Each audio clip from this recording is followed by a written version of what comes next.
Okay, John asks, if the Earth is a globe, then what was the Earth revolving around for the first 3 days of creation?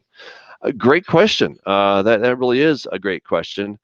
Um, well, so when we go back to the cosmology that we find in the Bible, it's important to take a look, of course, at the language. I've spent a lot of time looking at cosmology, the biblical cosmology, because I think it's very, very interesting. I wrote a book back in, boy, what year was that? 2007. I wrote a book called The First 6 Days, and in there I argue very strongly that the biblical account of creation happened over 7 literal days. Okay, well, 6 plus 1, right? But so 6 literal days of creation plus the Sabbath. So God did not do it over eons of time, but He did it in the span of 6 days. And when you think about it, He really was taking His time. All right, He could have done it in a snap, but He decided to do it over this long process of 24-hour days. All right, and that's how He did it. So then we come to, of course, Genesis 1:1. In the beginning, God created the heavens and the earth. Now the earth was without form and void. So from Genesis 1:1 to 1:2, we see that God created the matter. Now, I've been studying quantum physics a little bit. I find it very interesting. And what quantum physics tells us is that before something really takes on a form, it just exists in a state of potentialities. So think back to your middle school or high school physics when you started looking at the atom. Maybe you saw a picture of it, and there's still kind of that classic idea of what an atom looks like. We have some kind of a nucleus, and then we have these electrons going around in an orbit. All right, that is kind of what it's like, but that's not really what we understand nowadays. So what physicists and especially quantum physicists have really discovered is that the electron does not exist in any one particular place. It's really more of a cloud of potentiality or a probability of where it might exist. And so quantum physicists deal a lot with probability theory of where an electron is probably going to be found. They cannot say with absolute certainty. And also, something that's been discovered from the double slit experiment, which is where they send a electron through two slits, and when they do, and they're not watching it, it behaves like a wave. But then when they do watch it, it behaves like a particle, right? This is pretty weird stuff. Now, I think this is pretty amazing. And all of the top quantum physicists from the days of Niels Bohr, from really the beginning of the 1920s when quantum physics really came into its own, until today, the top names are all coming to a very similar conclusion, that it takes someone to observe the universe for it to kind of take on a more physical state, for it to collapse from being a probability wave to then actually becoming a discrete particle.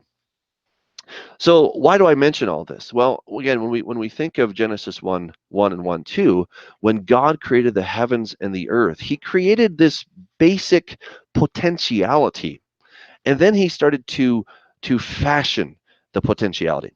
And what do we see in Genesis 1:1? And God saw, and God saw, and God saw. 7 times it says, and God saw, right? And so God is the observer of His own creation. It's really amazing when we start to think about this. Now, I have not forgotten your question, okay, John, so I just want you to know that. So again, the question is, if the earth is a globe, then what was the earth revolving around for the first 3 days of creation?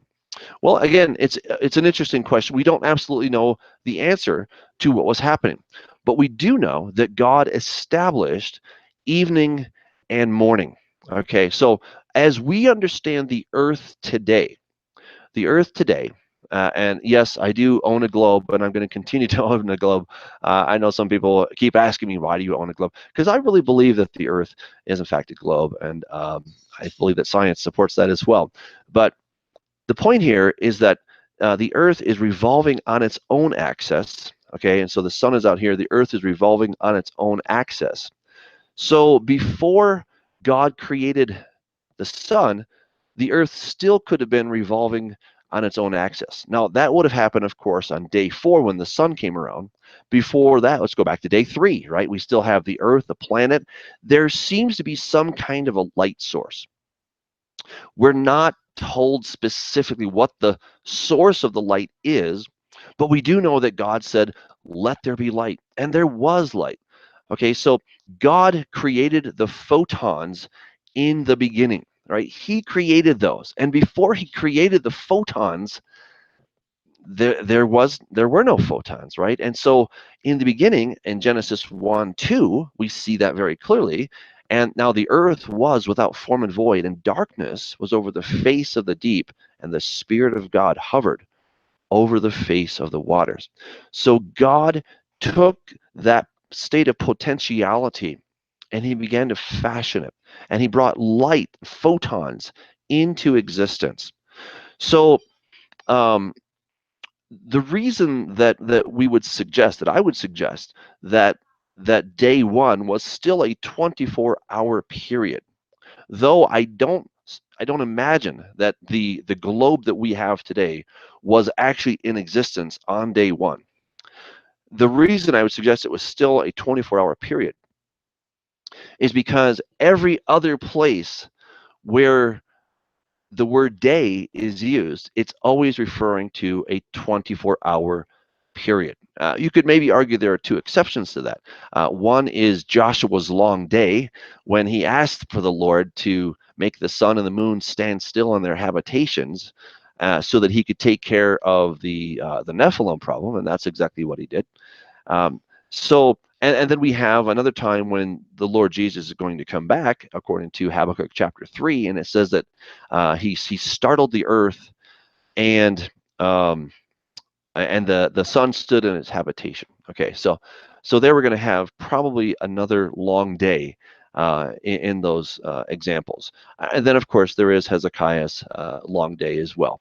So I suppose there are 3 potential places where we could have an exception. But otherwise, the word day is always being used to refer to a 24-hour period, or what we understand to be the revolution of the earth on its axis. So the sun is simply one light source that is out there. And it would have been irrelevant if God had not created the photons in the beginning. It's interesting to look at a lot of, more kind of scientific cosmology. They often talk about the cosmic background radiation that we can see and we can measure in the universe today. And that is understood, at least the best theory that I know of, believes that there was this kind of cosmic soup, that the universe was not transparent as we know it is today, but it was opaque, and it was kind of like a milky white cream, if you will, and light was diffused throughout this substance, and then it eventually kind of cleared up, and we can still measure some of that light source through the cosmic background radiation, even though we cannot see it with our eyes. Our instrumentation are able to pick that up. So really, I don't see that there's any problem with, as far as the revolution of the earth. Certainly by maybe day 2, maybe day 3, we probably have the earth as a spinning globe at that point. It has taken on a very definite shape, whereas in day 1 it was not a definite shape. But by probably day 2, we have the separation of the light from the darkness, right? And then we start to have the Yevishah,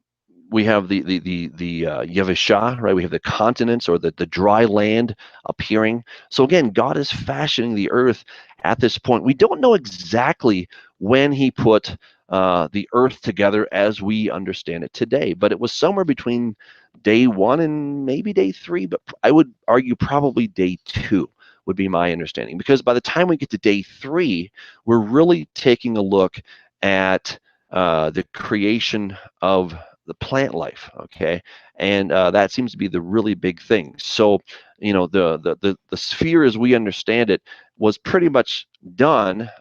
as far as I can tell, by day 2, and then day 3, he starts to bring forth the living plants and the vegetation and all that kind of stuff. And of course, by the time we get to day 4, then we have the creation of the sun and the moon and the stars specifically. Okay, so then we have specific light sources versus just a cosmic light source, which again, the best I know is that it's cosmic background radiation is a signature of whatever that thing was in the beginning. So I hope that kind of answers your questions. I don't think it's really an issue, but it's a good question. All right.